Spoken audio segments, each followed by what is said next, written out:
Hola a tots i a totes, avui parlarem de dos tipus de complement verbal, el complement atributiu i el complement predicatiu.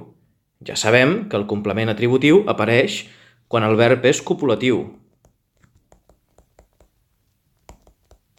i el complement predicatiu en altres verbs. Seguim. Començarem pel complement atributiu. Ja sabem, acabem de dir, que apareix amb verbs copulatius, que són ser, estar o semblar. I atenció, se substitueix pel pronom u. Aquí en teniu tres exemples. La nit és fosca, la nit ho és. L'aire està serè, l'aire ho està. El cel sembla un sembrat d'estrelles, el cel ho sembla. Però atenció, també, de vegades, el complement atributiu es pot substituir pel pronom an. Aquí en teniu un exemple. Ets molt pesada. Que n'ets de pesada.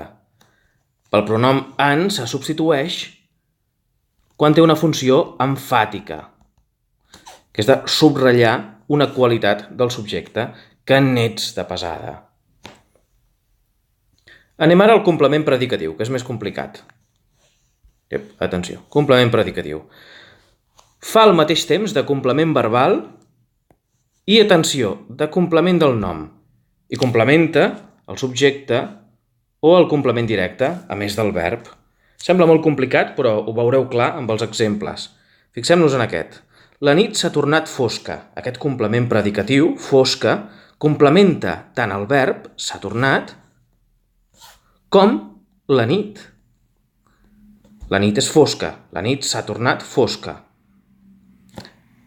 La nit aquí és el subjecte, ja hem dit abans que complementa el subjecte.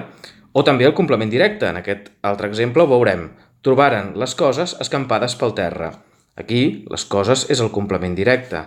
I escampades pel terra, un complement predicatiu, que complementa les coses, però també el verb. Trobaren. I per tant, molta atenció, concorda amb el subjecte o amb el complement directe, en funció que sigui un o altre cas. Aquí en teniu un parell d'exemples. Primer, amb el subjecte. La nit s'ha tornat fosca. O les nits s'han tornat fosques. Veiem que concorda en nombre. I aquí, en el cas d'un complement directe, trobaren les coses, complement directe, escampades pel terra, complement predicatiu. O trobaren la cosa escampada pel terra, veiem que concorda en nombre amb el complement directe. Es pot substituir pel pronom i. Aquí en teniu un exemple.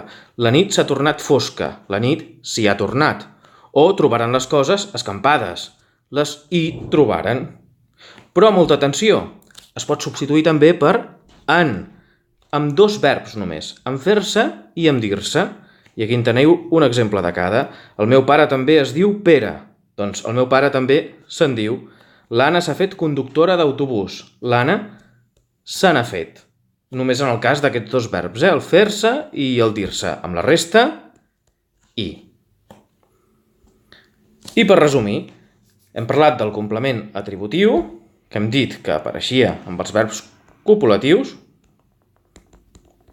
i que sempre se substituïa pel pronom u o en el cas de funció que faci una funció emfàtica.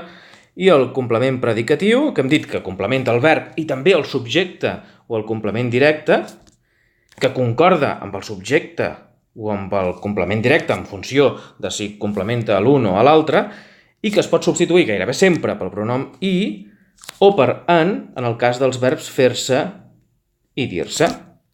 I fins aquí el complement atributiu i el predicatiu.